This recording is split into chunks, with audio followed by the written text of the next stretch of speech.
देखिए, पहला जो हमारा होमवर्क क्वेश्चन था उसमें था कि ऑब्जेक्ट जो है वो एसएचएम कर रहा है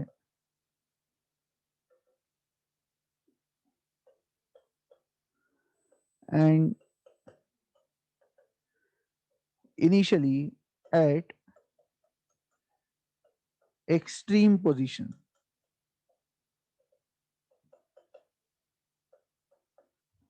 ठीक है, और अलग अलग डेटा पॉइंट जो है मुझे निकालना था। टाइम पीरियड मैंने लिया था 12 second. So one by one देखते हैं। सो फर्स्ट पार्ट ये पूछा था कि ये कब रेस्ट पर आ जाएगा। ठीक है, फर्स्ट पार्ट पूछा था कि ये कब रेस्ट पर आ जाएगा। राइट, चलिए देखिए यहाँ पर। तो हर केस में हम डायग्राम बनाएंगे। लेट्स से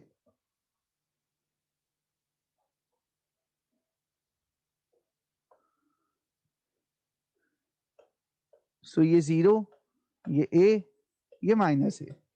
कहाँ है ये इनिशियली? तो ये है इनिशियली यहाँ पर। ठीक है, और यहाँ से रेस्ट पे आना है। तो रेस्ट पे आना है मतलब कहाँ जाएगा? एक्सट्रीम पे जाएगा। ठीक है, रेस्ट पे आना है मतलब कहाँ जाएगा? ये एक्सट्रीम पे जाएगा। अच्छा, तो एक्सट्रीम पे जाएगा तो भाई कितना टाइम लग गया? तो यहाँ से यहाँ तक t/4 और यहाँ से यहाँ तक t/4। टोटल टाइम कितना हो गया? सो टोटल टाइम हो गया ये t/2 विच इज 6 सेकेंड। क्या ये बात समझ में आई? ठीक है। ये हाफ पार्ट t/4, ये हाफ पार्ट t/4, टोटल हो गया t/2 और टाइम पीरियड है 12 सेकेंड। So 12/2 is 6 second. ठीक, देन नेक्स्ट पार्ट था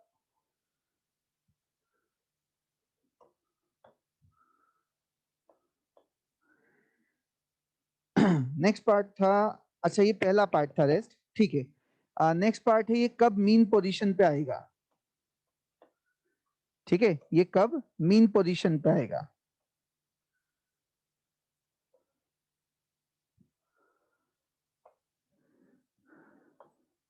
सो 0 ए मीन पोजीशन पे आना है मतलब यहां आना है। कितना टाइम लगा?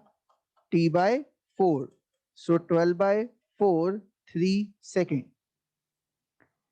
ठीक, मीन पोजीशन पे आना है मतलब यहां आना है। सो t/4 12/4 that is 3 second. Now the third part है डिस्प्लेसमेंट 0 हो जाए।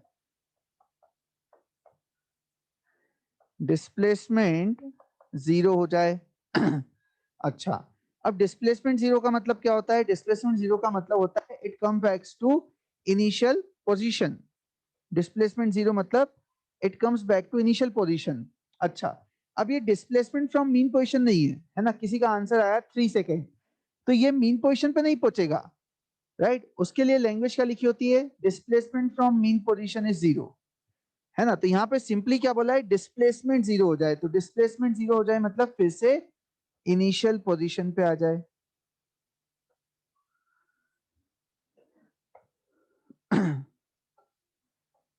सो 0 ए माइनस ए, और ये पहले इधर आएगा देन इधर जाए से इधर आएगा। ठीक है, तो ये इसकी पूरी जर्नी है। इधर आया देन इधर आया। ओवरऑल जो टाइम लगा वो टाइम कितना होगा? कैपिटल टी के बराबर, that is 12 second.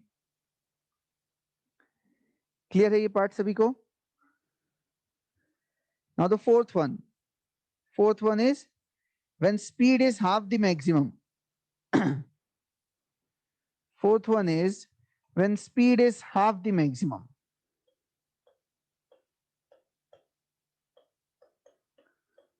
When speed is half the maximum. Okay.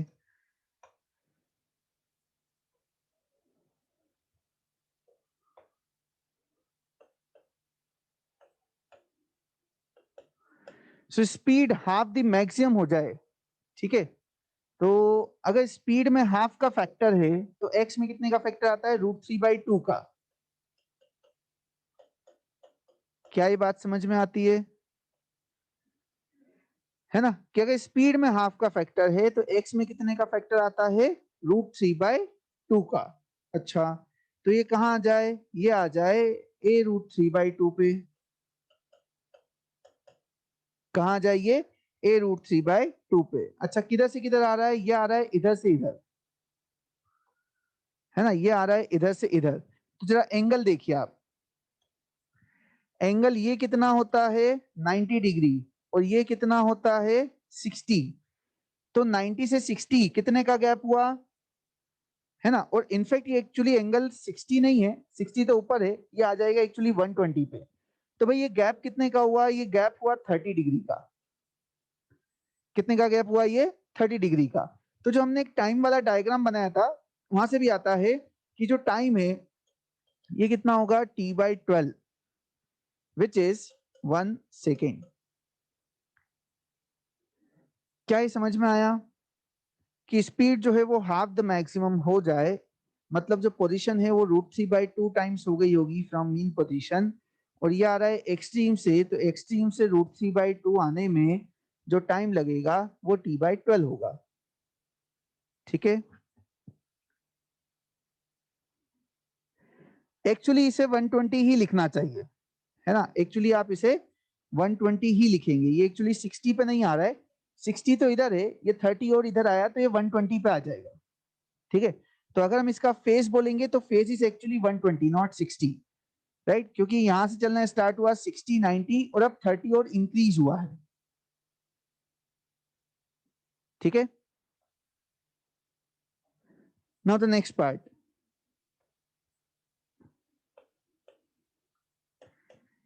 Kinetic energy equals to potential energy. ठीक है, kinetic energy equals to potential energy.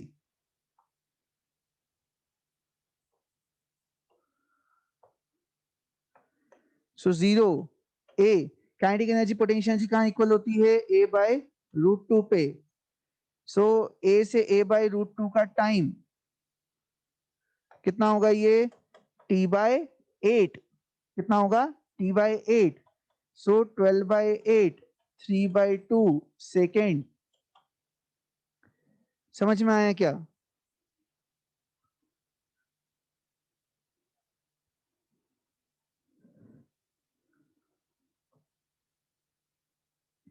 चलिए नेक्स्ट क्या था? Initially at a/2 moving towards positive extreme.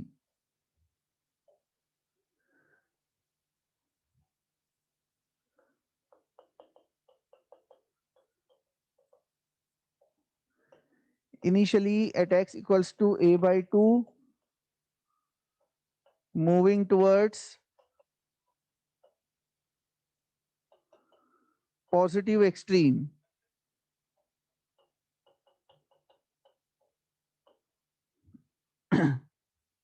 So first part,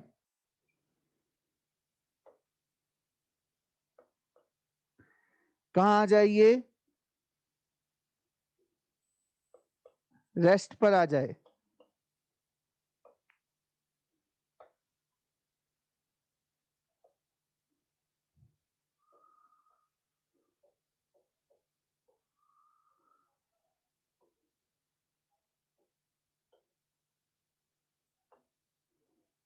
तो initially ये यहां पर है a/2 पे। ठीक है, और मूविंग टुवर्ड्स पॉजिटिव एक्सट्रीम, तो ये इसकी इनिशियल सिचुएशन है। अभी कहाँ जाए? रेस्ट पर। तो रेस्ट पर मतलब कहाँ आ जाएगा ये?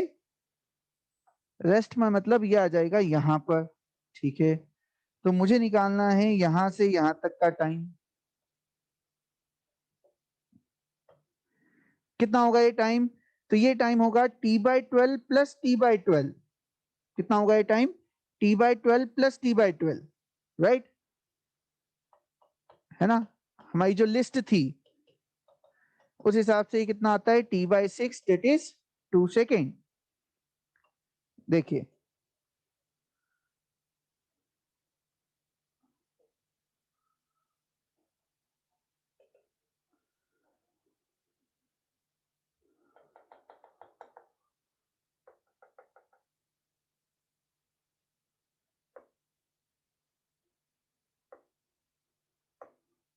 Okay there it is.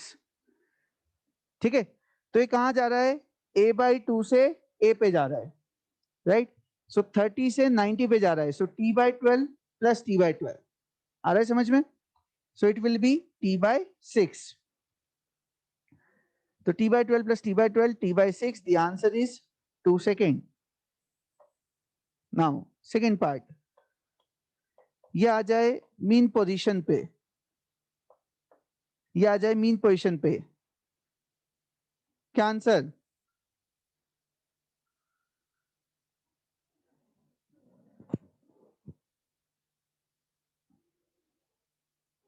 1 second जो है वो सिली मिस्टेक है ना। जो 1 सेकेंड कर रहे हैं उन लोगों ने कंसेप्चुअल मिस्टेक की है। देखिए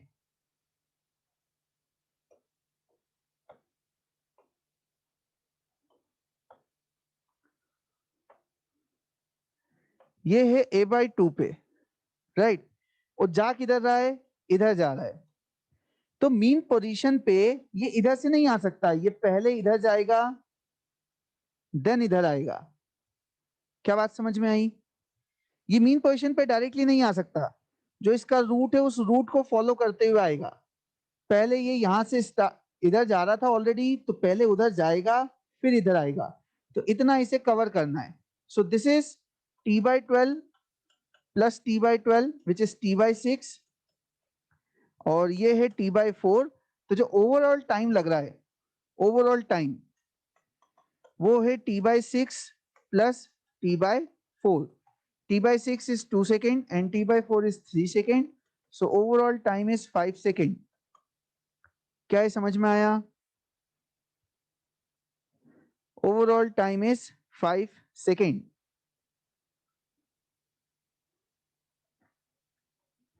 ठीक है, थर्ड पार्ट डिस्प्लेसमेंट 0 हो जाए, थर्ड पार्ट डिस्प्लेसमेंट 0 हो जाए, आंसर लिखिए जल्दी से।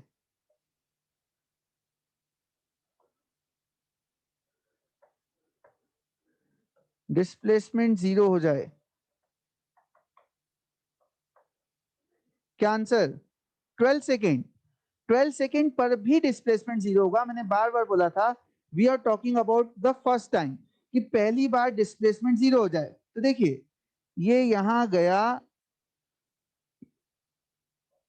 और यहां आ गया, हो गया क्या डिस्प्लेसमेंट 0।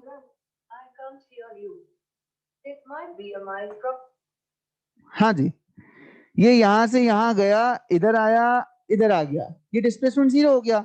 जो लोग 12 बोल रहे हैं उनका भी सही है, यहां भी डिस्प्लेसमेंट 0 होगा 12 पर भी। बट इन जनरल ध्यान रखिए, जब भी क्वेश्चन में नहीं लिखा है कि कब, तो आप क्या मानेंगे, फॉर द फर्स्ट टाइम, क्योंकि वही चीज रिपीट होती रहती है। ये इस पोजीशन से कई बार गुजरेगा क्योंकि ऑसिलेशन है, ये चलता रहेगा। तो हम कौन सा निकालेंगे, फॉर द फर्स्ट टाइम वाला। तो ऊपर वाली क्वांटिटी कितनी है, t/6, नीचे वाली क्वांटिटी है t/6। So overall time is t/6 plus t/6, that is t/3, that is 4 second. क्या समझ में आ रहा है,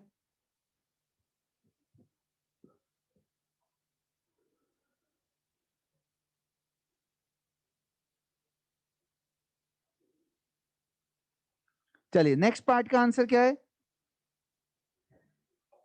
नेक्स्ट पार्ट का आंसर,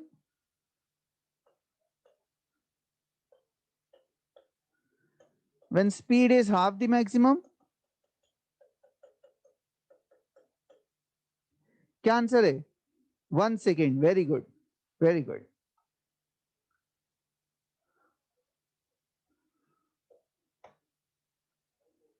सो 0 a,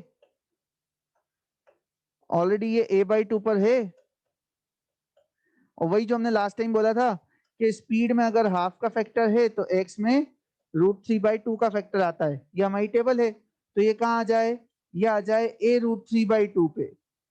कहाँ आ जाए ये, a√3/2 पे।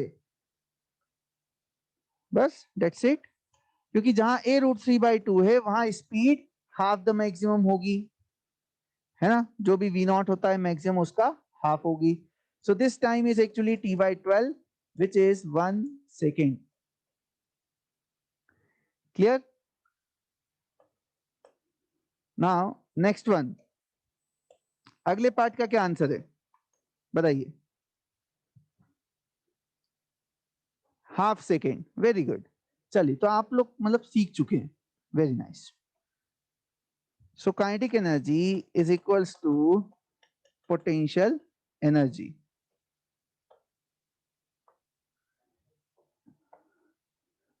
सो 0 a/2 पे ये ऑलरेडी है, और kinetic energy equals to potential energy, तो a/√2 की बात हो रही है, तो a/√2 आएगा इधर। अच्छा, अब टाइम निकालना है तो दो तरीके हैं। पहली बात तो ये कि हम जा यहां रहे हैं, ठीक, तो या तो आप ऐसे करें कि यहां से यहां तक का टाइम ये t/12 होता है और ये t/8 होता है, तो मुझे तो ये टाइम निकालना है t, ठीक है। तो एक तरीका ये है कि आप t को लिखें t/8 माइनस t/12, बताइए समझ में? ठीक है, एक तरीका है कि आप लिखें t/8 माइनस t/12, सो t/8 हो जाएगा कितना, 3/2 minus 1, so answer will be half second. एक तरीका ये है। दूसरा तरीका है एंगल वाला। तो दूसरा तरीका ये बोलता है कि भाई ये 45 डिग्री है और ये 30 डिग्री है, तो आप जो घूम रहे हैं वो कितना है, 15 डिग्री। ये 30 है, 45 है, तो आप कितना घूम रहे हैं, 15 डिग्री। और हम लगा दें यूनिटरी मेथड कि भाई 360 में टाइम लगता है t, तो 15 में लगेगा 15/360 into t, which is t/24, that is half second. बताइए क्या समझ में?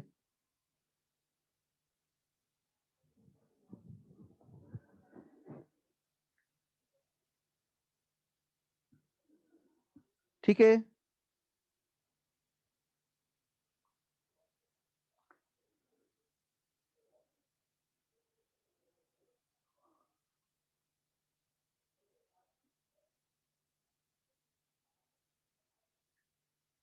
Next question.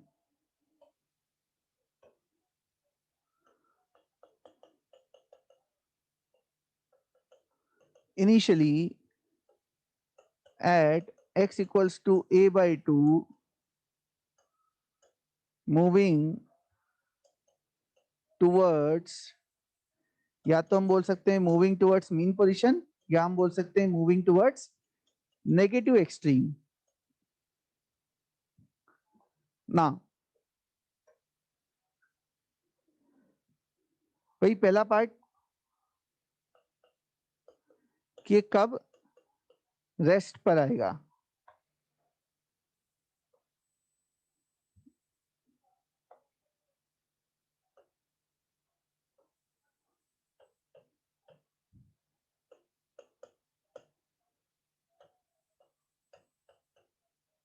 ना देखिए हमने एक कन्वेंशन लिया है, वो कन्वेंशन हमारे खुद के समझने के लिए कि जब इधर जा रहा है तो हम ऊपर ड्रॉ करते हैं, और जब वापस आ रहा है तो नीचे ड्रॉ करते हैं, और इधर वाली डायरेक्शन के लिए हम ऊपर ड्रॉ करते हैं। तो हम कभी भी गलत नहीं करते हैं, कंफ्यूजन नहीं होता है। पता ही समझ में? इधर जाने के लिए हम हमेशा ऊपर ड्रॉ करते हैं और इधर आने के लिए हम हमेशा नीचे ड्रॉ करते हैं, तो आपसे कभी भी मिस्टेक नहीं होगी। तो इनिशियली ये कहाँ है, इनिशियली ये यहाँ है, इनिशियली ये यहाँ है। अब इसे कहाँ आना है, इसे आना है रेस्ट पर। तो देखिए यहाँ है रेस्ट पर, कहाँ आएगा, इधर, ये आया रेस्ट पर, ठीक है। कितना टाइम लगा भाई, तो यहां से यहां तक का टाइम ये हुआ t/4, और यहां से यहां तक का टाइम ये हुआ t/12, ठीक है।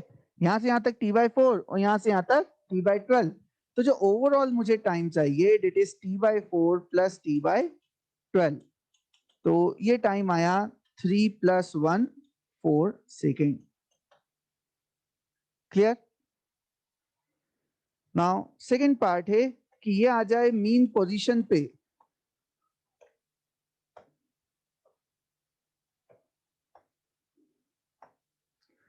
सो ये ऑलरेडी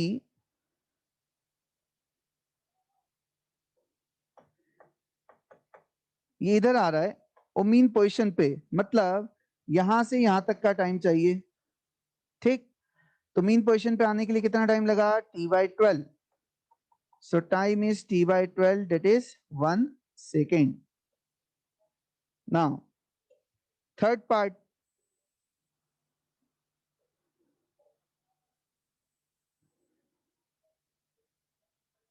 क्या है, डिस्प्लेसमेंट 0 हो जाए,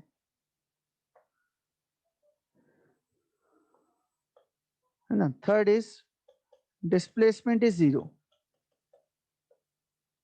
हाँ जी, क्या आंसर डिस्प्लेसमेंट 0 का, 8 second. Very good, very good.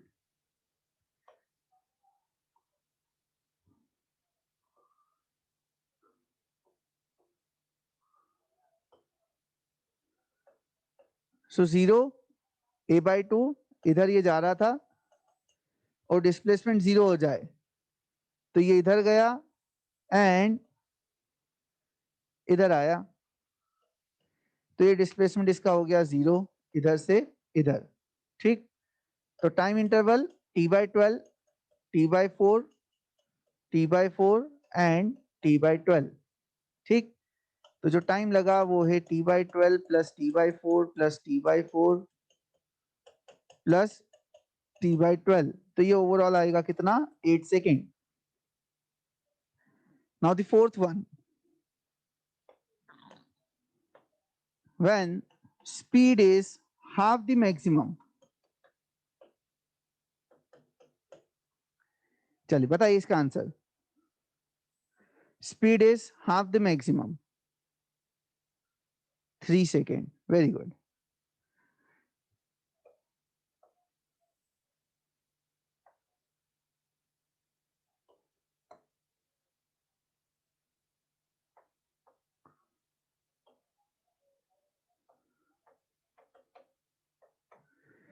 Okay, तो स्पीड हाफ द मैक्सिमम हो जाए, तो अगर स्पीड हाफ का फैक्टर है तो x में √3/2 का फैक्टर आएगा, ठीक है। अब √3/2 जो है वो दो जगह होता है, इधर a√3/2 होता है और इधर -a√3/2 होता है। तो दोनों जगह स्पीड हाफ होगी, तो हमें कहां जाना है, हमें यहां जाना है। किधर जाना है, हमें यहां जाना है, ठीक है ना। जैसे किसी का आंसर 9 आ रहा था तो वो यहां से यहां ले जा रहे हैं, भाई मुझे स्पीड देखनी है, तो जैसा +√3/2 पे होता है वैसा ही -√3/2 पे भी होता है। तो मेरा काम यहां हो जाएगा, यहां पर भी स्पीड हाफ द मैक्सिमम ही होगी। क्या ये क्लियर है। सो यहां से यहां तक का कितना हुआ, t/12, और यहां से यहां तक का कितना होगा, t/12 प्लस t/12, 2 बार, ठीक। तो ओवरऑल जो टाइम आया वो कितना आया, t/12 plus t/12 plus t/12, that is 3 second. आया क्या समझ में,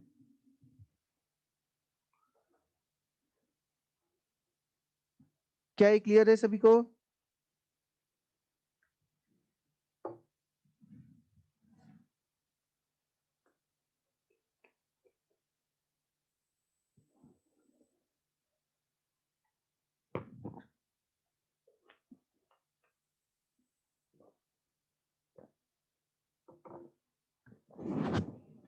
प्रीवियस स्लाइड, अभी भी आप लोगों की प्रीवियस स्लाइड की रिक्वेस्ट है, चलिए देखिए।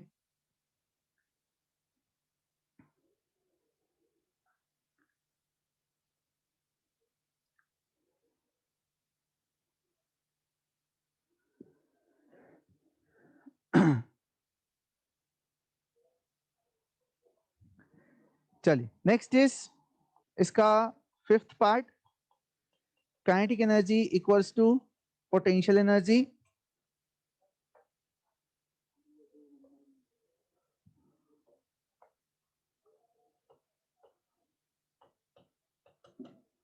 तो kinetic energy equals to potential energy, ये दो जगह होती है, या तो इधर a/√2 पे या फिर इधर -a/√2 पे, और ऑब्जेक्ट किधर आ रहा है, ऑब्जेक्ट आ रहा है इधर, ठीक।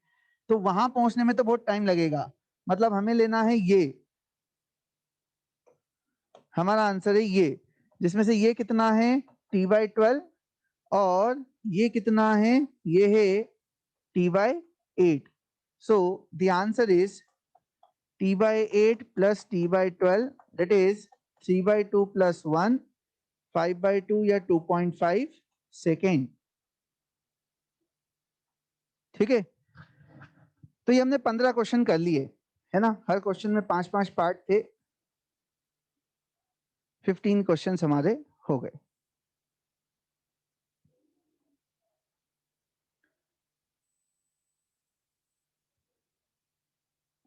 क्लियर? चलिए अब आप देखिए बिगनर्स बॉक्स 2 का 6th क्वेश्चन, बिगनर्स बॉक्स 2 का 6th question.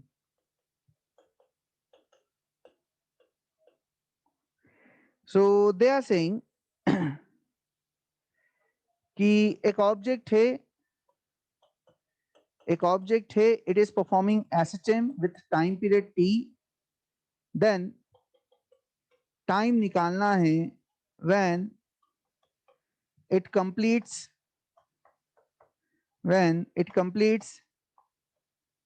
3/8 oscillation।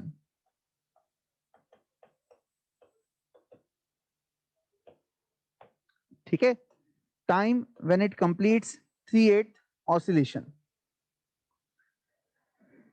Right. SHM है, टाइम पीरियड टी है, तो मुझे टाइम निकालना है व्हेन इट कंप्लीट्स 3/8 oscillation। तो आपको बताइए सबसे पहले हम क्या करते हैं, ये ड्रॉ किया, ओके। अब कुछ नहीं दिया है तो कहां मानेंगे, कुछ नहीं दिया है तो कहां मानेंगे, मीन पोजीशन पे मानेंगे, वेरी गुड। ठीक है, तो भाई कुछ नहीं दिया है तो हम मानेंगे इसे मीन पोजीशन पे।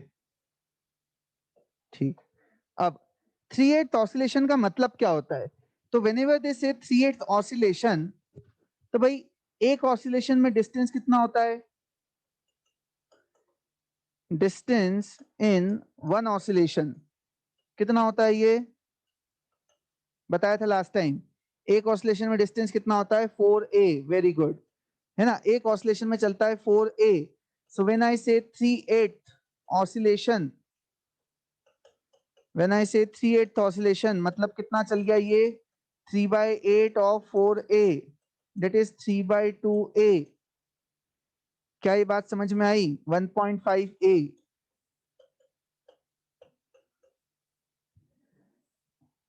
ठीक है, so whenever they say 3/8 oscillation, 5/8 oscillation, 2/3 oscillation, तो आपको किसके टर्म में निकालना है, टोटल डिस्टेंस के टर्म में निकालना है। क्या करना है, टोटल डिस्टेंस के टर्म में निकालना है। ओके, अब हम इसे ड्रॉ करेंगे कि यहां पर हुआ क्या। तो ये होता है 0 और ये होता है a। नाउ व्हेन दे से 3/8 ऑसिलेशन, मतलब ये पहले तो इधर गया, ये हुआ a, और फिर ये आया a/2 पे, है ना, इधर गया और अब ये आया इधर a/2 पे। ये इसकी जर्नी है।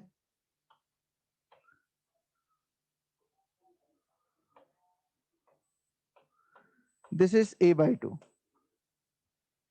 ठीक है, कितना हुआ ये टाइम, तो ऊपर वाला टाइम कितना है t/4 और नीचे वाला टाइम कितना होता है t/12 प्लस t/12, a/2 से a या a से a/2। तो ओवरऑल जो टाइम है वो आता है t/4 plus t/12 plus t/12, so it comes out to be 5/12। ये आंसर क्या समझ में आया,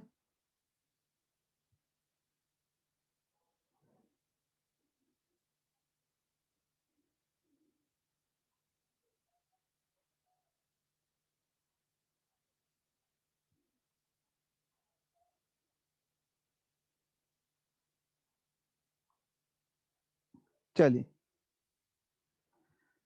ना। अच्छा, ऐसा बता दिया था कि क्या एक क्वेश्चन हम ऐसा कर चुके हैं कि एम्पलीट्यूड डबल करने पे एनर्जी 4 टाइम्स हो जाती है एसएचएम में। कर चुके ना ऐसा, एम्पलीट्यूड डबल करने पे एनर्जी 4 टाइम्स हो जाती है।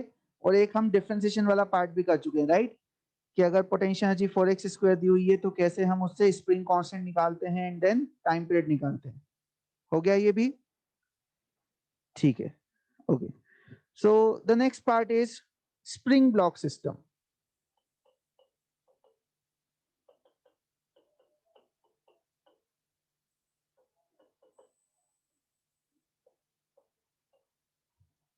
ठीक है, next part is spring block system. चलिए स्प्रिंग ब्लॉक सिस्टम में देखिए, तो भाई हमें पता है कि स्प्रिंग ब्लॉक सिस्टम एसएचएम करता है। क्यों करता है?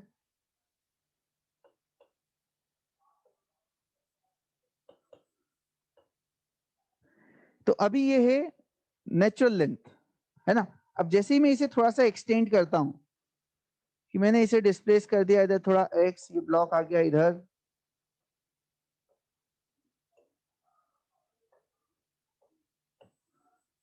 ठीक है, तो इस पे एक फोर्स लगता है इधर kx। So because this force is in opposite direction of x, है ना, वो फोर्स को हम क्या बोल रहे हैं, एक तो अपोजिट डायरेक्शन में है और प्रोपोर्शनल है। देयरफॉर ये जो स्प्रिंग ब्लॉक सिस्टम है ये क्या करता है, एसएचएम परफॉर्म करता है, क्योंकि बेसिक एसएचएम की डेफिनेशन में फिट होता है। एसएचएम की डेफिनेशन है कि एक रीस्टोरिंग फोर्स लगना चाहिए, मतलब फोर्स जो है वो मीन पोजीशन की तरफ लगना चाहिए और वो फोर्स प्रोपोर्शनल टू एक्स होना चाहिए। तो ये उस डेफिनेशन में फिट होता है, इसलिए ये एसएचएम करता है। और इसका टाइम पीरियड कितना आता है, 2π√m/k। The time period of SHM comes out to be 2π√m/k। अच्छा, अब अब will you please send today's class PDF. तो बेटा हर क्लास के बाद भेज रहा हूं मैं, है ना, ऐसे अलग से लिखने की क्या जरूरत है बेटा। हाँ जी, तो टाइम पीरियड है 2π√m/k। अब क्या हम ये डिस्कस कर चुके हैं, डिस्कस तो कर चुके हैं कि आपको ये याद है कि अगर एम्पलीट्यूड कम ज्यादा कर दी जाए, अगर एम्पलीट्यूड कम ज्यादा कर दिया जाए तब भी टाइम पीरियड इतना ही रहता है, ठीक है ना, एम्पलीट्यूड कम ज्यादा कर दें तब भी टाइम पीरियड इतना ही रहता है। सो this time period is independent of amplitude, right, this time period is independent of amplitude.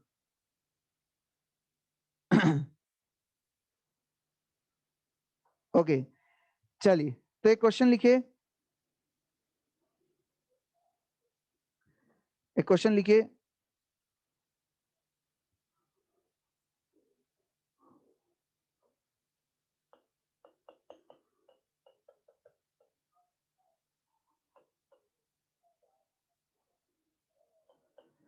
so let's say k है 200 न्यूटन पर metre, the block is of 2 kg, ठीक है, and the question is if a spring if a spring is compressed if a spring is compressed by 10 centimeter and released, ठीक है, if a spring is compressed by 10 centimeter and released, then find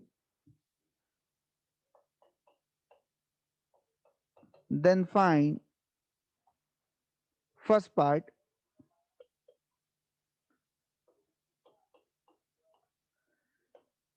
speed when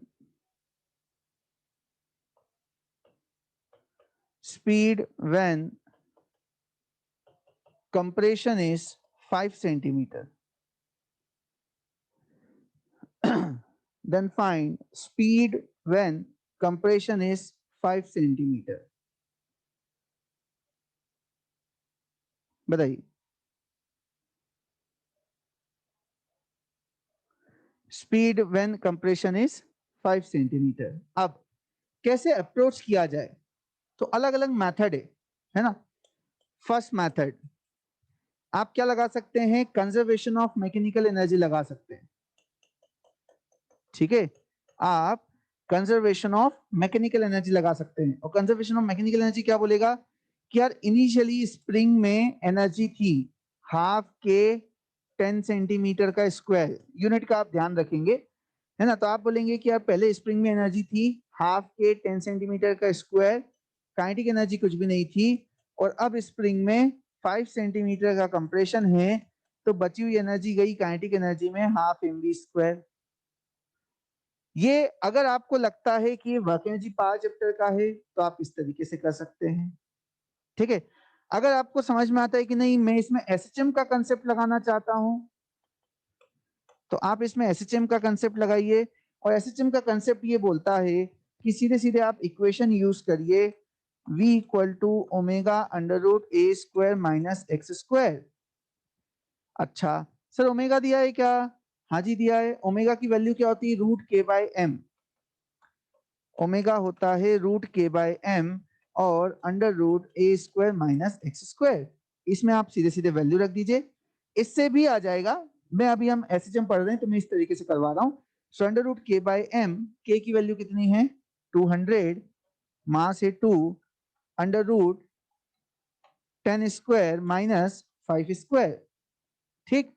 तो ये आएगा 5 root 3 और इधर से आएगा 10, overall it will be 50 root 3। और क्योंकि ये मैंने सेंटीमीटर में रखा है इसलिए आंसर इज सेंटीमीटर पर सेकेंड, ठीक है। तो आप ऐसे भी कर सकते थे। और कोई तरीका है? जी हाँ एक और तरीका है, देखिए जरा। सो थर्ड भी एसएचएम वाला तरीका है, जो हमने टेबल बनाई है उससे, है ना, जो हमने टेबल बनाई है उस मेथड से हम करें। कैसे? तो देखिए इन जनरल जब भी हमें क्वेश्चन आता है तो आपको उस टेबल में 99% केसेस में फिट होता हुआ दिखेगा, ठीक है। ओके तो देखिए हमको कुछ भी रैंडम नहीं पूछा जाएगा। हमको जब भी पूछते ना ये हाफ रूट 3/2 1/√2 ऐसे ही पूछते हैं। तो ये कितना दिख रहा है? हाफ दिख रहा है, 5 सेंटीमीटर है ना। तो ये 5 सेंटीमीटर एक्चुअली क्या है? a/2 है, 10 का हाफ है ना, तो 5 सेंटीमीटर एक्चुअली a/2 है। तो मैं बोल सकता हूं कि जो स्पीड है वो √3/2 टाइम्स होगी किसके? मैक्सिमम के। क्या ये बात समझ में आई? क्योंकि x a/2 है ना। स्पीड व्हेन कंप्रेशन इज 5, तो कंप्रेशन का 5 होना मतलब मैक्सिमम का हाफ होना। तो अगर x में हाफ का फैक्टर आता है तो स्पीड में √3/2 का फैक्टर आता है। So it is √3/2। ओमेगा को हम क्या लिखेंगे? √k/m इंटू ए। और अब आप वैल्यूज रख दें यहाँ पर। सो √3/2 √200/2 और a कितना है 10। द answer has to be same.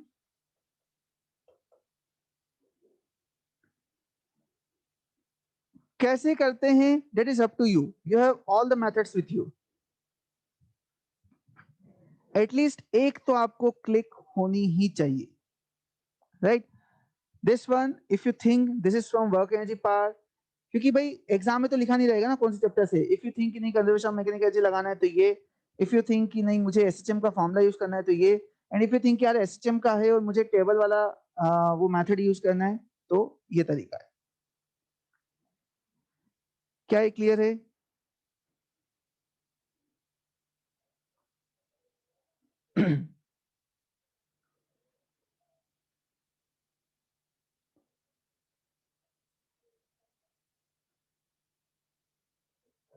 Now, compression when speed is half the maximum.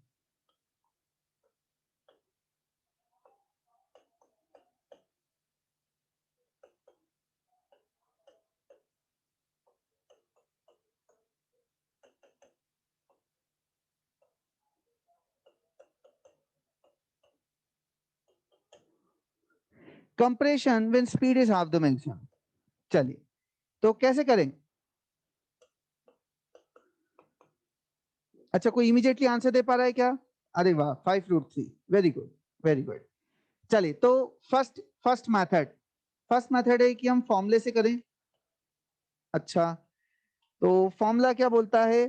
Formula हमारे पास है कि भाई v होता है omega under root a square minus x square. और x निकालना है जब स्पीड हाफ द मैक्सिमम है। अच्छा, तो भाई स्पीड हाफ द मैक्सिमम है, मतलब इसको मैं ओमेगा ए का हाफ लिख दूं, क्योंकि मैक्सिमम स्पीड होती है ओमेगा ए, तो उसका हाफ लिख दूं और मैं सॉल्व कर लूं। ठीक है, तो मैंने ओमेगा से ओमेगा कैंसिल किया, स्क्वायरिंग की, तो a square by 4 is a square minus x square. So x यहां से सॉल्व करके आता है ए रूट 3/2। और ये तो मैंने डायरेक्टली लिख दिया है, आप पहले उधर ले जाएंगे, फिर उसको 3/4 करेंगे, फिर रूट लेंगे, तो ये आएगा ए रूट 3/2। और ए की वैल्यू कितनी है 10 रूट 3/2 विच इज 5√3 सेंटीमीटर। बट अगर आपको टेबल याद है तो आप डायरेक्टली लिख सकते थे। अगर आपको टेबल याद है तो हम डायरेक्टली लिख सकते हैं कि speed when compression when speed is half, तो अगर स्पीड में हाफ का फैक्टर है तो कंप्रेशन या डिस्प्लेसमेंट में √3/2 का फैक्टर आएगा। ठीक है, तो जो आंसर है वो ए √3/2 होगा, एज सिंपल एज दैट।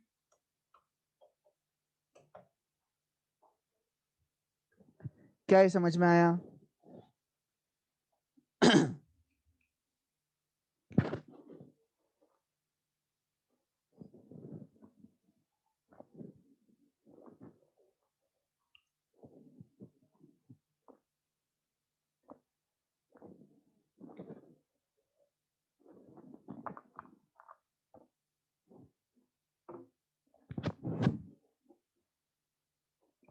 सो देखिए, स्प्रिंग ब्लॉक पे भी काफी क्वेश्चंस बनते हैं। ठीक है, बट हमने इसके पहले क्वेश्चंस करना सीख लिया है, राइट? हमने इनिशियली क्या बोला था, जो आज हमने शुरू में 15 क्वेश्चंस एसएच कर लिए 5-5 पार्ट वाले, तो हमने क्या बोला कि यार ये ऑब्जेक्ट पहले a/2 पे था, ये रेस्ट पे कब आ जाएगा? ठीक है, ये रेस्ट से स्टार्ट हुआ, ये एक्सट्रीम से स्टार्ट हुआ, मीन पोजीशन पे कब आ जाएगा? अब हमने हर जगह ऑब्जेक्ट ऑब्जेक्ट बोला, वो उसे स्प्रिंग ब्लॉक सिस्टम कर सकते हैं। ठीक है, तो क्वेश्चन आप ये मानिए कि वो सारे क्वेश्चन आपने कर लिए हैं, बस अब उसमें स्प्रिंग ब्लॉक आ जाएगा। जहां पर उन्होंने बोला था ऑब्जेक्ट एसएचएम कर रहा है, उसकी बजाय वो स्प्रिंग ब्लॉक दे देंगे, तो वो बट नेचुरली एसएचएम का क्वेश्चन हो गया। ठीक है, तो अलग से हमें स्प्रिंग ब्लॉक पे कुछ भी सीखने की जरूरत नहीं है। आप मॉड्यूल से जब क्वेश्चन करेंगे तो आप ये ध्यान रखें कि स्प्रिंग ब्लॉक मतलब एसएचएम। तो इसके पहले हमने जो जितने क्वेश्चंस करने सीखे हैं लास्ट 2 लेक्चर्स में, उसी तरीके से पूरा सॉल्व करना है। ठीक, चलिए, तो स्प्रिंग ब्लॉक में कुछ चीजें और है वो हम पढ़ते हैं। अभी हमने लिया था हॉरिजॉन्टल सिस्टम, अगर हम ले वर्टिकल स्प्रिंग ब्लॉक सिस्टम,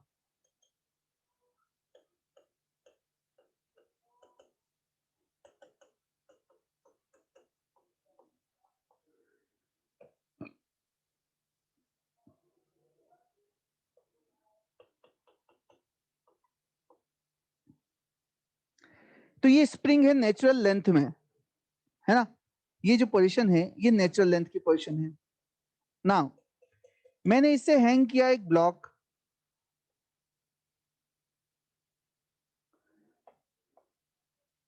ठीक है, मैंने इससे हैंग कर दिया एक ब्लॉक। ओके, तो ये ब्लॉक यहां पर क्या है, इक्विलिब्रियम में। So this is natural length. ये जो पोजीशन है ये क्या है, नेचुरल लेंथ है। ठीक, and this is mean position, या हम बोलें equilibrium position.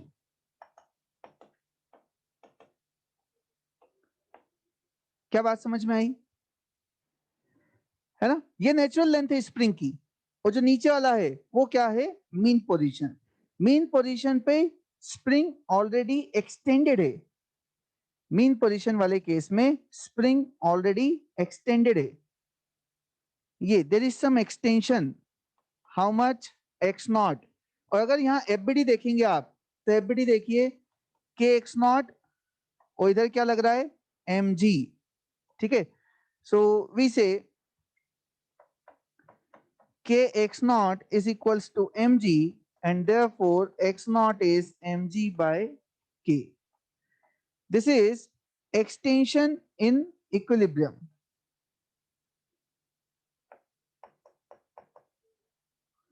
Extension in equilibrium. ठीक है, ये है एक्सटेंशन इन इक्विलिब्रियम। अब क्या किया, अब हमने इसको थोड़ा सा खींचा, है ना, डिस्टर्ब किया और ऑसिलेट करवाया।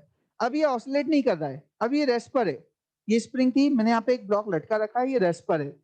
एसएचएम करने के लिए क्या करना पड़ेगा, इसे डिस्टर्ब करना पड़ेगा। तो मैंने इसे थोड़ा सा नीचे खींचा और रिलीज कर दिया, तो ये क्या करेगा, ऑसिलेट करेगा।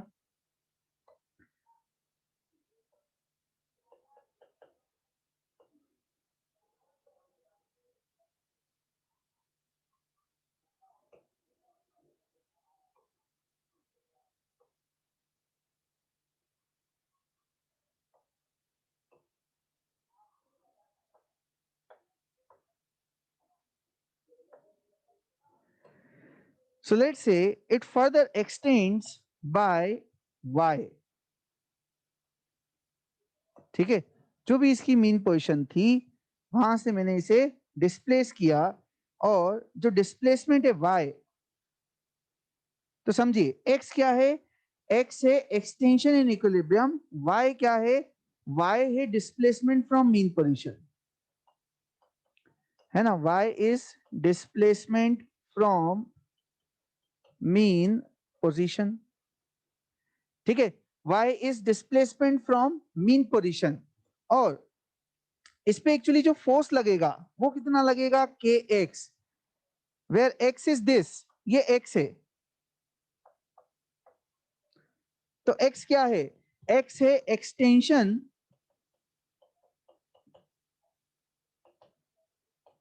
इन स्प्रिंग। ठीक है, and this x is actually x naught plus y। क्या ये आपको समझ में आया कि जो x है वो स्प्रिंग में एक्सटेंशन है, और y जो है वो डिस्प्लेसमेंट है मीन पोजीशन से, कि मीन पोजीशन से मैंने ऑब्जेक्ट को कितना डिस्टर्ब किया है। अब मैंने क्या लिखा इस पे, नेट फोर्स, है ना, मैंने लिखा नेट फोर्स। अच्छा, तो नेट फोर्स देखते हैं, डाउनवर्ड डायरेक्शन को मैं पॉजिटिव मान लेता हूं। So net force is mg minus kx, जिसे हम लिख सकते हैं mg minus k x naught plus y, but mg is equal to k x naught, mg equal to k x naught, तो mg और के एक्स नॉट क्या हो जाएंगे, कैंसिल हो जाएंगे। तो क्या बचेगा मेरे पास, ky। क्या बचा मेरे पास, ky। अच्छा, तो क्या आया, ये फोर्स आया इक्वल टू माइनस के वाई। ठीक, so force is proportional to displacement from mean position, therefore this will also perform SHM, and the time period will come out to be same, 2 pi root m by k। ठीक है, तो अगर हम एक comparison करें horizontal spring block system का और vertical spring block system का, तो क्या समझ में आ रहा है कि जब हम हॉरिजॉन्टल स्प्रिंग ब्लॉक सिस्टम की बात करते हैं तो उसमें जो उसकी नेचुरल लेंथ थी,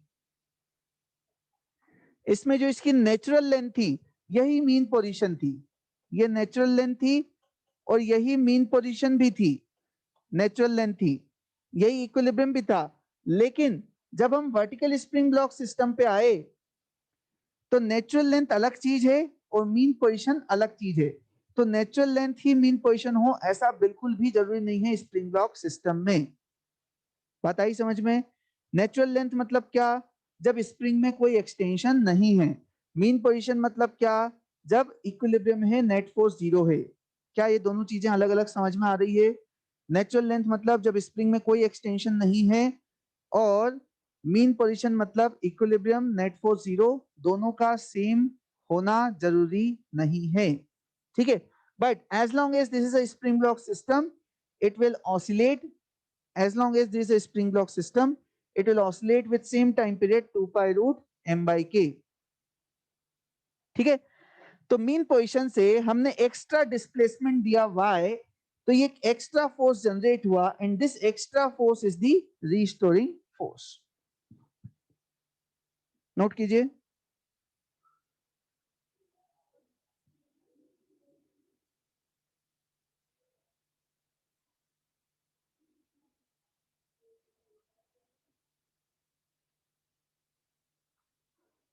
नोट कर लिया।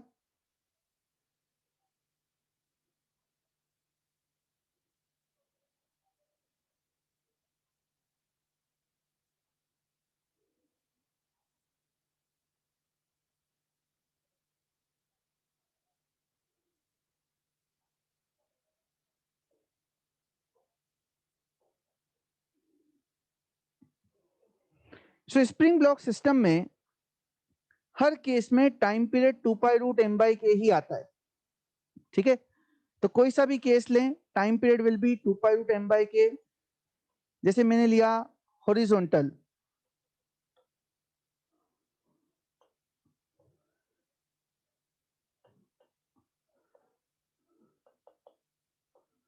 राइट, मैंने लिया हॉरिजॉन्टल, तो हॉरिजॉन्टल वाले में जो मीन पोजीशन है वो क्या है, नेचुरल लेंथ। हॉरिजॉन्टल वाले में जो मीन पोजीशन है वो नेचुरल लेंथ है। ये मीन पोजीशन है और यही नेचुरल लेंथ है। ठीक है, फिर मैंने लिया वर्टिकल सिस्टम।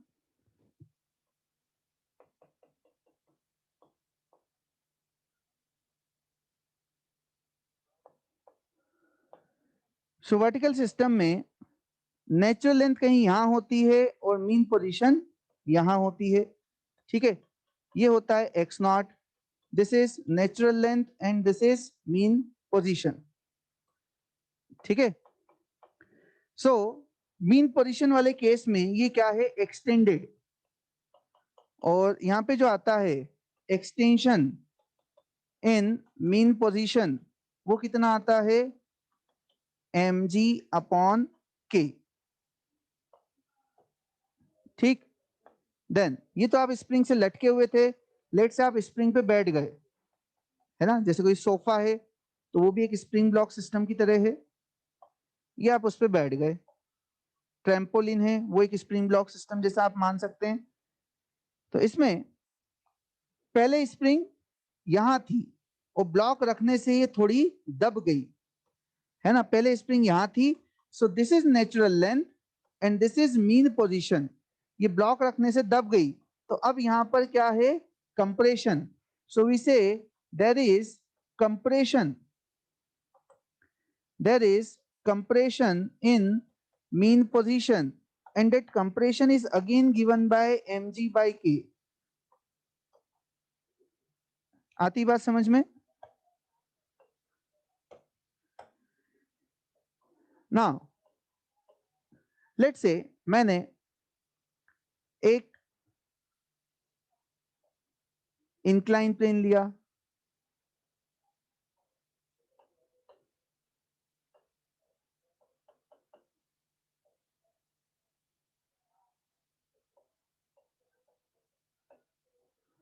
हाँ जी, तो यहां पर भी ये क्या करेगा, SHM करेगा। in this case also it will perform SHM and ये होगी इसकी नेचुरल लेंथ, ये होगी इसकी mean position. So this is natural length and this is mean position, ये है वो एक्स नॉट। बताइए इस केस में एक्स नॉट क्या लिखेंगे, इस केस में एक्स नॉट क्या लिखेंगे,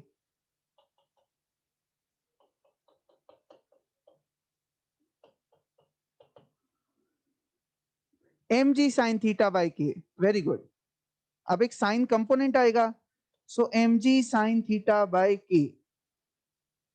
क्लियर है, वेरी नाइस।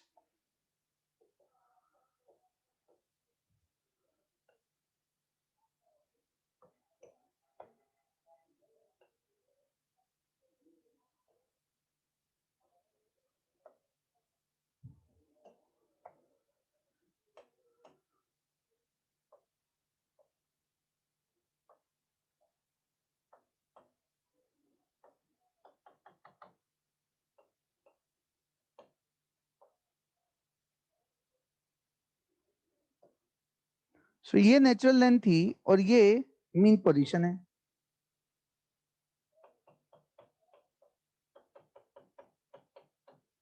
और ये है compressed by an amount x not.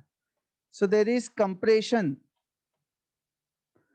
there is compression in mean position, and this compression is again given by mg sin theta by k. ठीक है, and you will remember in all cases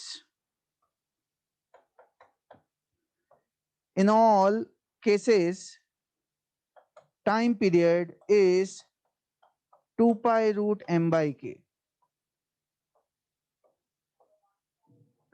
In all the cases time period is 2 pi root m by k.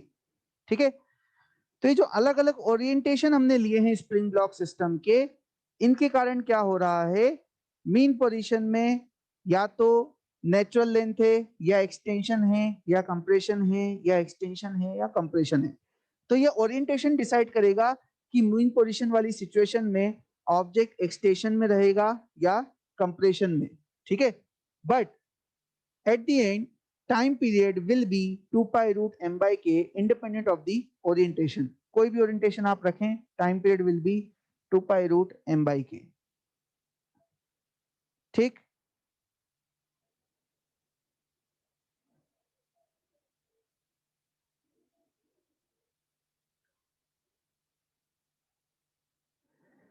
ना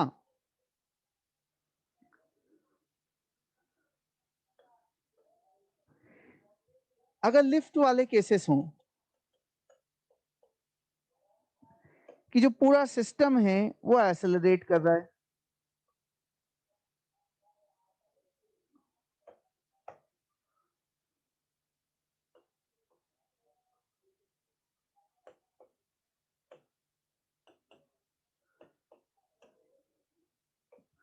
ठीक है, तो हमने बोला कि यार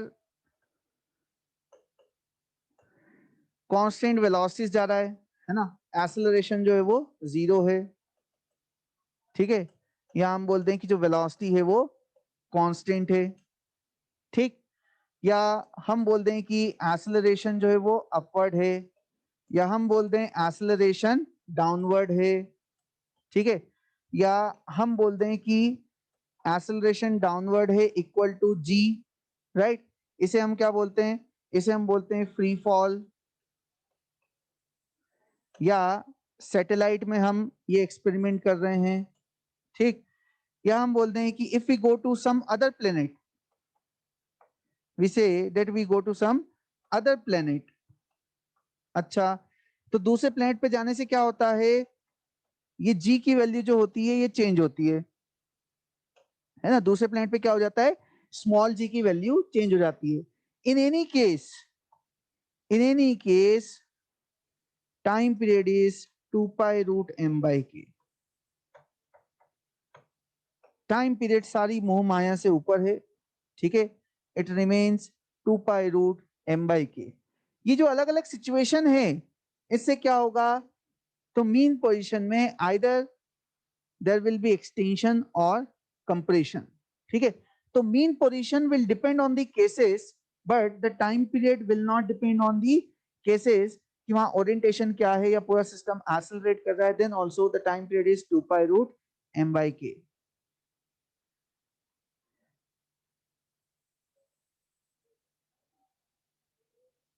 क्या बात समझ में आई?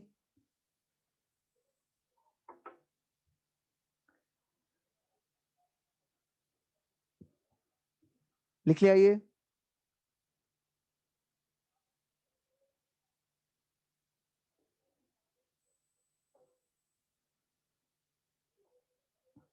So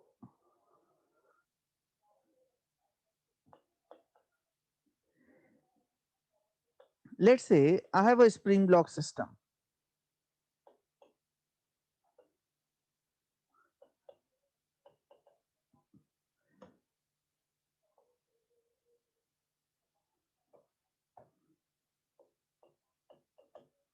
ठीक है, अब वर्क एनर्जी पावर आप याद कीजिए, वर्क एनर्जी पावर में हमने बात की थी कि अगर एक कांस्टेंट फोर्स लगने लग जाए तो हमने मैक्सिमम एक्सटेंशन निकाला था, क्या ये याद है? वर्क एनर्जी पावर में अगर एक कांस्टेंट फोर्स लगने लग जाए तो हमने मैक्सिमम एक्सटेंशन निकाला था, है ना? कितना आया था वो? 2F/k आया था। कितना आया था? 2F/k आया था।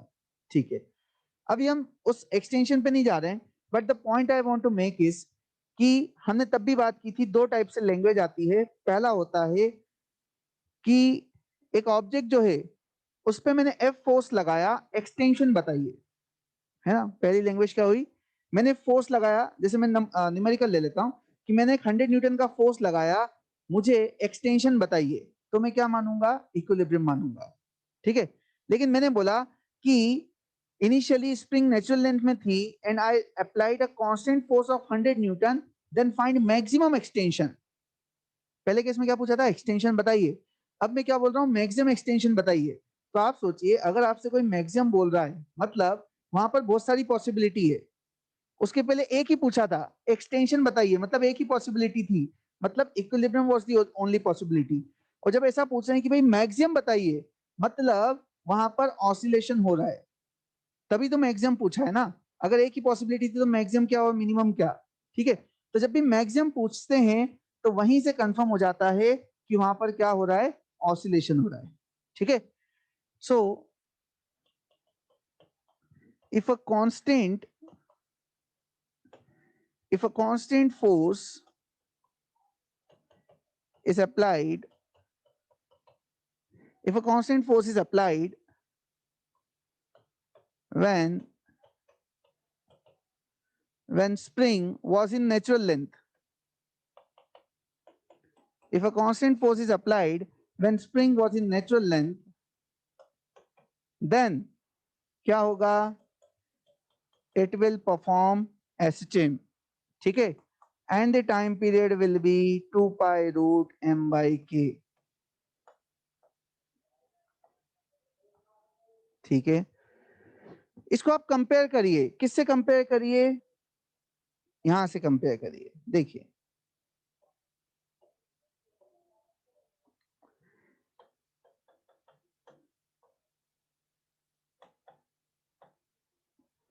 जैसे नेचुरल लेंथ में है, मैंने यहां से इसको रेस्ट रिलीज किया तो ये ऑसिलेट करेगा। यहां पर भी एक कांस्टेंट फोर्स लग रहा है, यहां पर वो कांस्टेंट फोर्स किसके बराबर है? mg के। तो वर्टिकल में अर्थ एक कांस्टेंट फोर्स लगा रही है mg, यहां पर हम एक कांस्टेंट फोर्स लगा रहे हैं कुछ f। so in any case it will perform SHM with the time period 2 pi root m by k, ठीक है। और there will be extension in mean position, there will be extension in mean position, and that extension in mean position x naught will be f by k।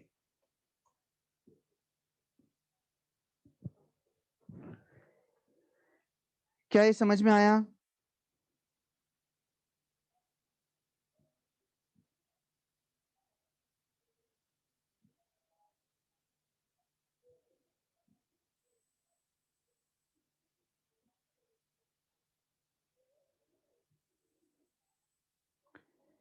चलिए एक एक question करते हैं, question लिखिए।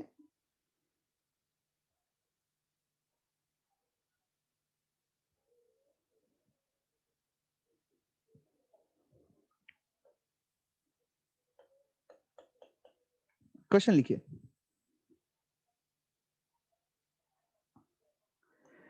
A block is connected to a vertical spring.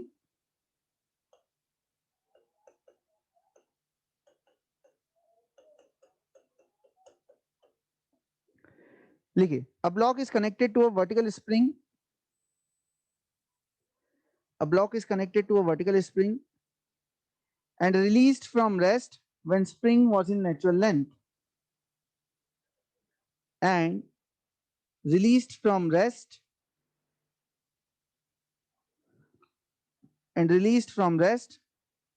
when spring was in natural length.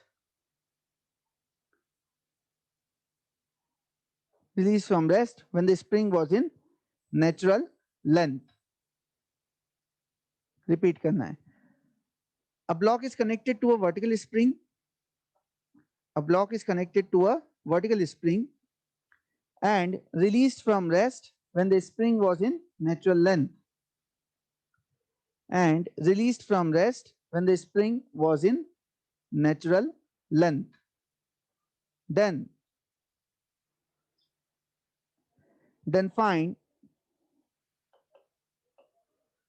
find first part, amplitude of oscillation.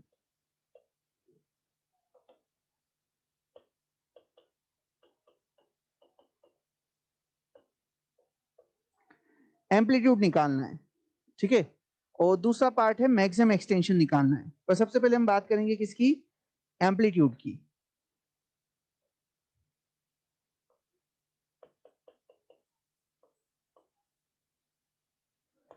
तो ये spring है natural length में और नेचुरल लेंथ से इसको रिलीज किया। तो आपको पता है कि देखिए, आपको पता है कि मीन पोजीशन कहाँ है? यहां पर। या एक काम करते हैं, मैं इसको अदर वे राउंड ड्रॉ करता हूं।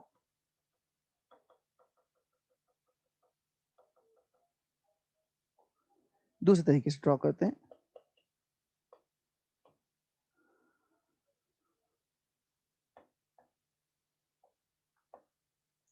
ये ब्लॉक ऑलरेडी लटका हुआ था, ठीक है। ये ब्लॉक जो है ये ऑलरेडी लटका हुआ था। यहां से स्टार्ट करते हैं। ये मीन पोजीशन है और ये नेचुरल लेंथ है। अच्छा, तो ब्लॉक ऑलरेडी लटका हुआ था। अब मुझे क्या बोला है? Release from rest in natural length. मतलब मैंने इसे थोड़ा सा ऊपर किया और रिलीज कर दिया।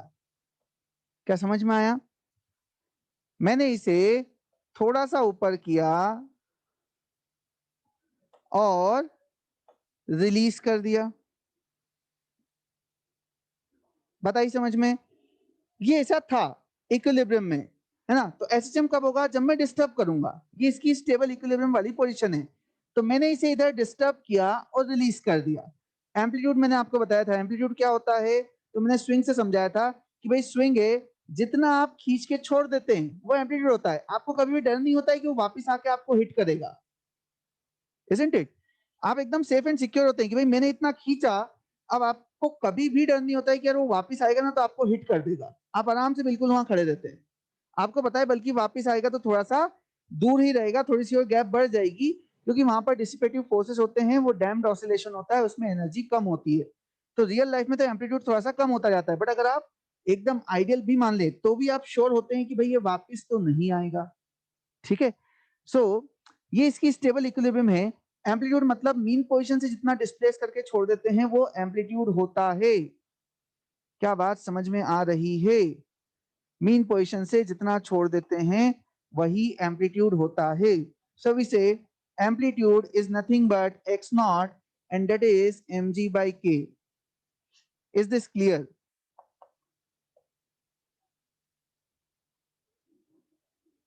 कोई डाउट हो तो पूछिए।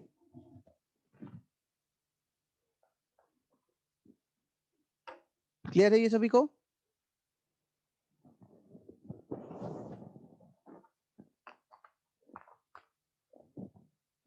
है ना। मीन पोजीशन से जितना डिस्प्लेस करके छोड़ देते हैं वो एम्पलीट्यूड होता है। मीन पोजीशन से, है ना, जिनको डाउट है आप लाइन जुने शान से, मीन पोजीशन से जितना डिस्प्लेस करके छोड़ देते हैं वो एम्पलीट्यूड होता है। झूला में वो ऑलरेडी ऐसे स्ट्रेट था झूला, जितना मैं दूर लेके छोड़ दूंगा वो वापस आने में ऑलमोस्ट उतना ही आता है, उतना ही दूसरे साइड भी जाता है। तो जितना मैं डिस्प्लेस करके मीन पोजीशन से छोड़ देता हूं वो उसका एम्पलीट्यूड होता है, ठीक है। Now this was first part. Now the second part is maximum extension.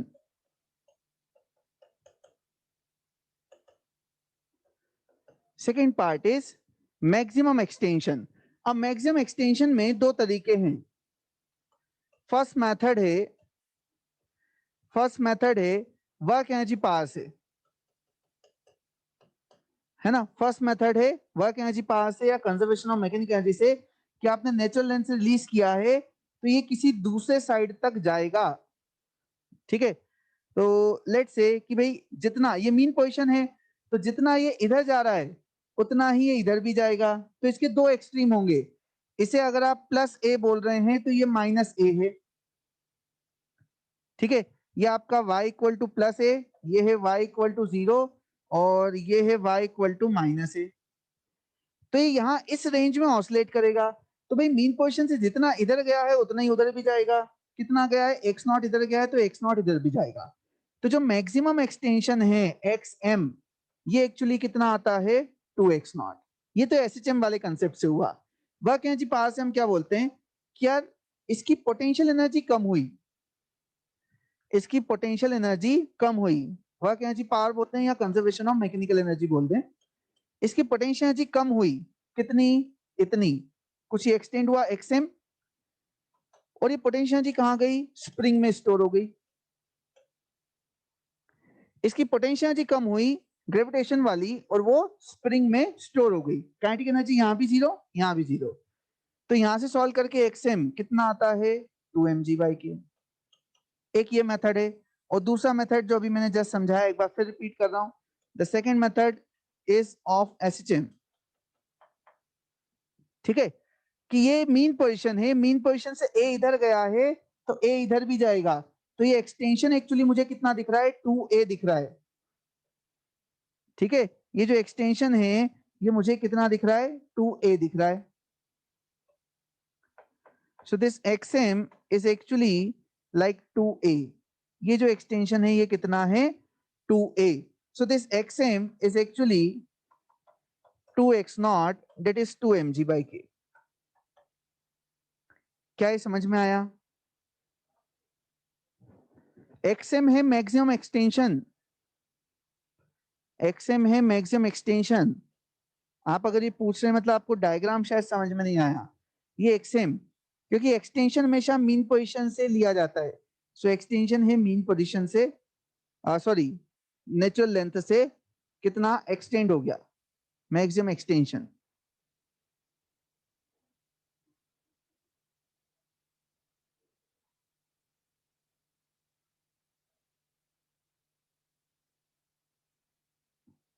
Clear?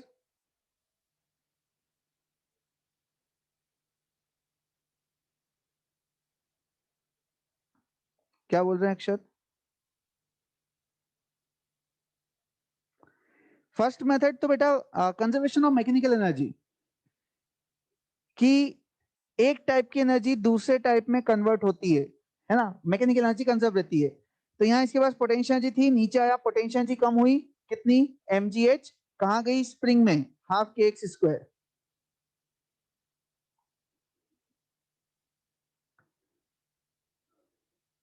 ठीक,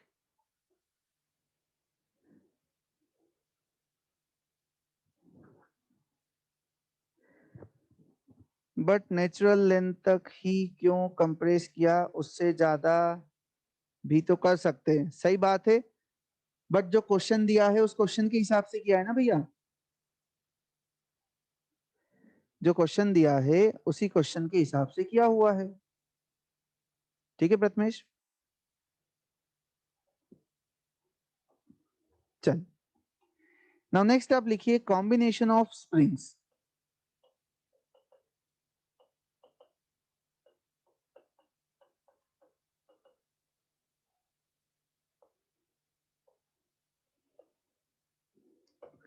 सो कॉम्बिनेशन ऑफ स्प्रिंग्स में पहला है पैरेलल कॉम्बिनेशन।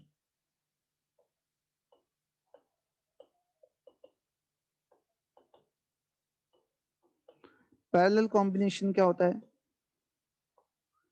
ये दो स्प्रिंग, जैसे रेजिस्टेंस आपने पढ़ा हुआ है सीरीज पैरेलल, बिल्कुल वैसे ही है। फॉर्मूले भी आपको इजीली इसके याद हो जाएंगे।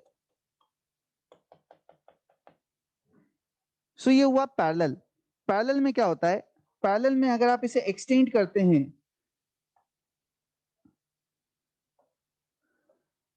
पैरेलल में अगर आप इसे एक्सटेंड करते हैं, ये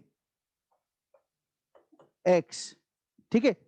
सो दोनों में फोर्स जो है वो सेम दोनों में एक्सटेंशन सेम होता है। ये इससे फोर्स लगता है k1x और इसके कारण लगता है k2x, ठीक। तो हम बनाते हैं इसका एक इक्विवेलेंट कि इन दोनों को हटा के कौन सी एक सिंगल स्प्रिंग में लगा दूं, इन दोनों को हटा के कौन सी एक सिंगल स्प्रिंग लगा दूं कि कौन सी एक सिंगल स्प्रिंग लगा दूं कि उतना ही फोर्स लगाने पे उतना ही एक्सटेंशन आए।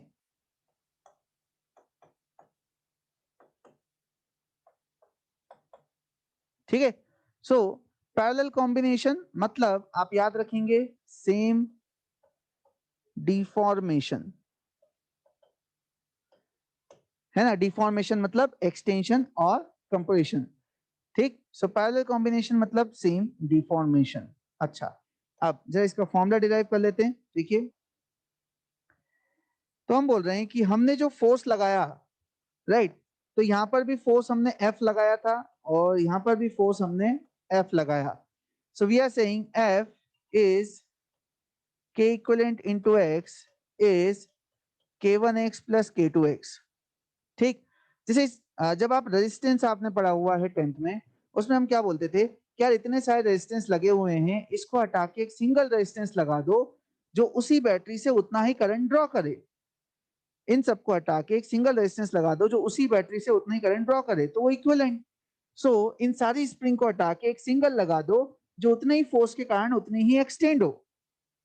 सो उतना ही फोर्स उतना ही एक्सटेंशन। तो यहां से फॉर्मूला क्या आ गया, K equivalent is K1 plus K2, ठीक। K equivalent is K1 plus K2। अगर एक से दो से ज्यादा स्प्रिंग है तो आप ऐसे ऐड करते जाएं। फर्दर आप ये ध्यान रखेंगे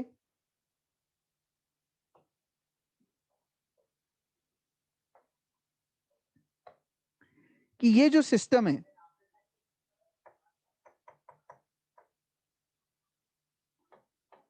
ये पैरेलल का एग्जाम्पल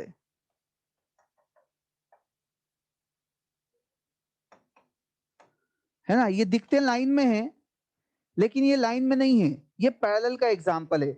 ये क्यों पैरेलल का एग्जाम्पल है इसे आप समझिए। ये स्प्रिंग खिंचा गई और ये दब गई,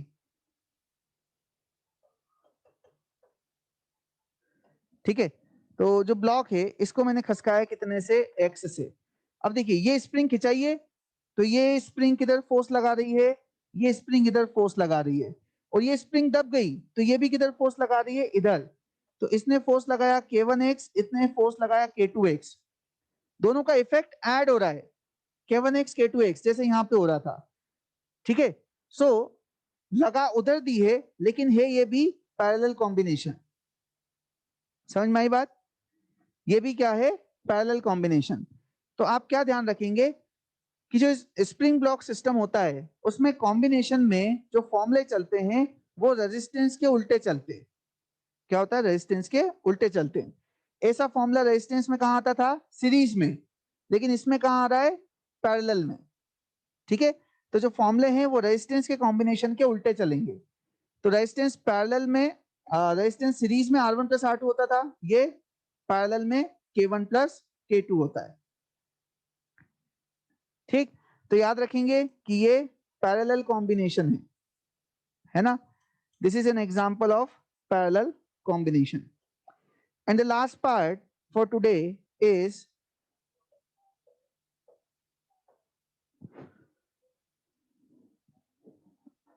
सीरीज कॉम्बिनेशन।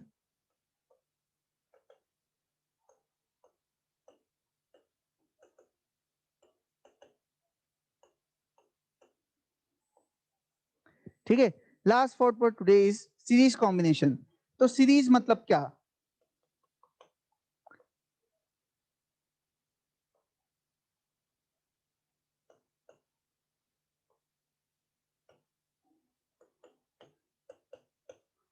हाँ जी, सीरीज मतलब क्या।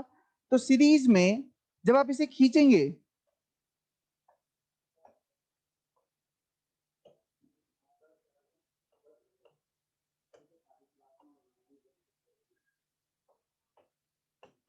ये अपन ने इसको खींच दिया, ठीक है, कुछ एक एफ फोर्स लगा के। तो सीरीज में जब हम इसे खींचेंगे तो इन दोनों स्प्रिंग में क्या सेम होगा? So they will have same tension. Series मतलब सेम टेंशन इन स्प्रिंग्स। तो अगर टेंशन सेम है तो उसे हम क्या बोलते हैं? सीरीज बोलते हैं। अच्छा, क्या दोनों स्प्रिंग में एक्सटेंशन सेम होगा? नहीं, ये वाली स्प्रिंग कुछ खिंचाएगी x1 से, ये वाली स्प्रिंग कुछ खिंचाएगी x2 से, और टोटल सिस्टम कितने से खिंचाएगा? तो टोटल सिस्टम खिंचाएगा, एक तो हमने बोला है सेम टेंशन, तो टोटल सिस्टम खिंचाएगा x से, and we will say x will be equal to x1 plus x2। समझ में बात आई? कुछ ये स्प्रिंग खिंचाई, कुछ ये स्प्रिंग खिंचाई, ये खिंचाई स्प्रिंग x1 से, ये स्प्रिंग खिंचाई x2 से, तो टोटल खिंचाव कितना आया? x1 plus x2। ठीक है, अब हमने बात की किसकी? ये जो हमने लिखा है सेम एक्सटेंशन। अच्छा, तो इस स्प्रिंग में टेंशन कितना होगा? इस स्प्रिंग में टेंशन होगा k1 x1। पहली स्प्रिंग में टेंशन कितना होगा? k1 x1। दूसरी स्प्रिंग में टेंशन कितना होगा? k2 x2। पहली स्प्रिंग में k1 x1, दूसरी स्प्रिंग में k2 x2। और क्योंकि थ्रू आउट टेंशन सेम है, क्योंकि थ्रू आउट टेंशन सेम है, तो इसे हम F बोल सकते हैं। और जो हम इक्विवेलेंट की बात कर रहे हैं, तो इक्विवेलेंट मतलब इन दोनों को हटा के, इन दोनों को हटा के कौन सी एक सिंगल स्प्रिंग लगा दी जाए कि उतना ही फोर्स लगाने पे उतना ही एक्सटेंशन प्रोड्यूस हो। मतलब this F is equal to K equivalent into X. ठीक, अब यहां से आप रिप्लेस कीजिए, तो जब आप रिप्लेस करेंगे तो देखिए जरा इधर, सो x को मैं क्या लिख दूंगा? F बाय के इक्वलेंट। x1 को लिखेंगे F बाय k1 और x2 को लिखेंगे F by k2। So the formula which I get is 1 by k equivalent is 1 by k1 plus 1 by k2। ठीक, या इसी को हम क्या लिख सकते हैं? इसी को हम लिख सकते हैं कि k इक्विवेलेंट, वही जो आप रेजिस्टेंस पैरेलल में लिखते थे, k1 k2 upon k1 plus k2।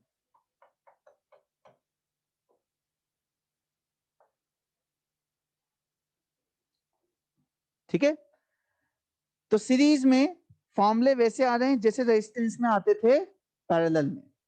Right, now one more thing जो आप याद रखेंगे कि जो k इक्विवेलेंट आता है, that k equivalent is less than k1 as well as less than k2। This k equivalent is less than k1 and also this k equivalent is less than k2। ठीक है, तो जब parallel combination है तो parallel combination में जो k equivalent आया वो दोनों से ज्यादा है क्योंकि k1 प्लस k2 हुआ। लेकिन जब सीरीज कॉम्बिनेशन है तो सीरीज कॉम्बिनेशन में जो k इक्विवेलेंट आया वो दोनों से कम है, k1 से और k2 से। ठीक, ओके, तो होमवर्क जो मिलेगा वो आप करिए, है ना, कल संडे भी है, होमवर्क थोड़ा सा ज्यादा भी है, तो बार बार आप नोट्स पढ़ें। और मेनली जो आपकी चीजें हैं वो होगी यहाँ से, ये जो हमने पढ़ा था, एक हमारे टाइम वाला मेथड है ये, एंड ये आपको याद रखना है फेज डिफरेंस, और एक और हमारी वो टेबल थी, वेयर इज दैट? अच्छा, वो टेबल इसके पहले वाले लेक्चर में थी। ठीक है, तो आप समझ गए ऐसी एक टेबल थी, उस टेबल को हमें ध्यान रखना है। कौन सा क्वेश्चन भाई?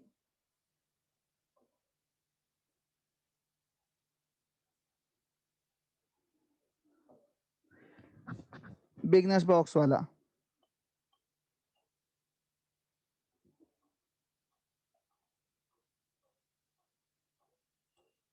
ये रहा, हाँ बोलिए।